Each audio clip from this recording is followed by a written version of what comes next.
सीधे सतीश प्रकाश जी आपके पास आना चाहूंगा। औरंगजेब ने कहां कहां मंदिरों की मरम्मत कराई, अगर आपके पास लिस्ट है तो आप बता दीजिए। और क्या ये इतिहास पढ़ाया जाना वाजिब है? एक प्रोफेसर के तौर पर आप क्या कहेंगे? अपनी पॉलिटिकल आइडियोलॉजी साइड में रख दीजिए।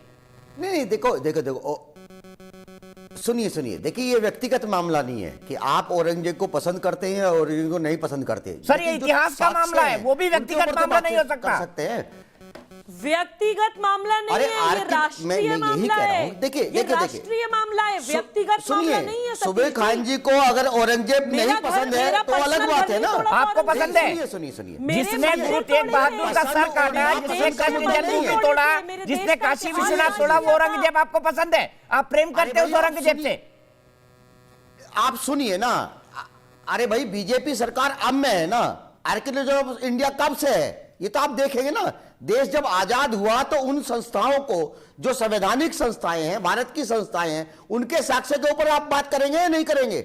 आप मुझे ये बताइए कि इस देश में औरंगजेब एक ऐसा व्यक्ति है जिसका शासन काल आपका कंधार से लेकर के दक्षिण तक और नॉर्थ से लेकर के पूरा का पूरा सबसे बड़ा अगर साम्राज्य अगर कोई छोड़ करके गया है तो वो औरंगजेब छोड़ के गया। औरंगजेब पैसा लेके यहां से नहीं गया, औरंगजेब की कब्र भी यहीं पे है, औरंगजेब के परिवार लोग बाग भी यहीं पे है। और अगर औरंगजेब ने जजिया कर लगाया है तो आपको यह भी मानना पड़ेगा कि जो जकात का जो पैसा आता था उसमें उन्होंने अपनी नातियों के, जो उनके परिवार के लोग थे, उनके ऊपर भी बाकायदा टैक्स लगाया। दूसरी बात, अगर उन्होंने मंदिर तोड़े हैं तो आपको इस बात का पता होना चाहिए कि उन्होंने कितने मंदिरों की सहायता करी। बताइए ना, 1 मंदिर बता दीजिए, 1 मंदिर बताइए। चैलेंज है सतीश प्रकाश जी, 1 मंदिर बताइए, 1 मंदिर बताइए, 1 मंदिर बताइए। पाठ का पैसा वे देंगे, 1 मंदिर बताइए सतीश प्रकाश जी, मैं चैलेंज कर रहा हूं आपको। 1 मंदिर बताइए जो औरंगजेब ने बनवाया हो, 1 मंदिर। एक मंदिर की बात कर दूं तो उसके साथ से मौजूद है। सर बताइए ना, 1 मंदिर बताइए जो औरंगजेब ने बनवाया हो, बताइए ना, 1 मंदिर बनवाइए। आपका सेकुलरिज्म कहां गया? आपका सेकुलरिज्म कहां गया? बताइए ना, 1 मंदिर जो औरंगजेब ने बनवाया हो, 1 मंदिर बताइए जिसकी मरम्मत करवाई हो।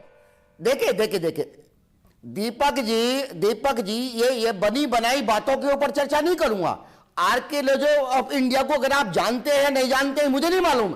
अगर आप बीकानेर के ऊपर वो साक्ष्य देखेंगे, अगर आप अशरफ अहमद की एक किताब पढ़ लो, उसमें कहीं कोई दोहराई नहीं है। अगर आप 1 मंदिर बता दीजिए ना जो औरंगजेब ने बनवाया हो, जहां पर लिखा हो आर्कियोलॉजिकल सर्वे ऑफ इंडिया ने, आप 1 मंदिर बताइए। मैं चुनौती दे रहा हूं, मैं चुनौती दे रहा हूं आपको। एक मंदिर बताइए औरंगजेब ने बनवाया। उज्जैन, सुनिए, मैं आपको चुनौती दे रहा हूं, मैं आपको चुनौती दे रहा हूं कि उज्जैन के महाकाल के पूजा पाठ की अगर खर्चे की व्यवस्था अगर औरंगजेब ने नहीं किया हो तो आप मुझे चैलेंज कीजिए। झूठ बोल रहे हैं आप। दूसरी बात, ये देखिए मेरे हाथ में, ये पूरे 12 महीने महाकाल का चला हुआ, महाकाल का कलेवा चढ़ा रहता है। कम से कम वहां के बारे में मुझसे झूठ मत बोलिए, झूठ बोल रहे हैं आप। माफ कीजिएगा इस शब्द का इस्तेमाल कर रहा हूं सतीश प्रकाश जी, झूठ बोल रहे हैं आप, झूठ बोल रहे हैं आप।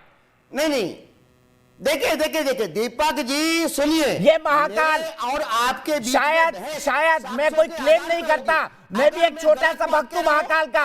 12 महीने मेरे हाथ में महाकाल का कलेवा चढ़ा रहता है। मुझे बताइए किस साल से किस साल तक उसने वहां के पूजा की व्यवस्था कराई, बताइए। पास हो तो आप दिखाइए, अगर मेरे पास साक्ष्य है तो मैं आपके पास बोल रहा हूं ना। मैं चैलेंज कर रहा हूं आपको, मैं चैलेंज कर रहा हूं इस बात के लिए। मैं हिस्टोरिकल रिकॉर्ड लेके आपके साथ बैठूंगा। महाकाल में औरंगजेब का कोई उल्लेख नहीं है, कोई उल्लेख नहीं है महाकाल के इतिहास में औरंगजेब का। आप जैसे लोग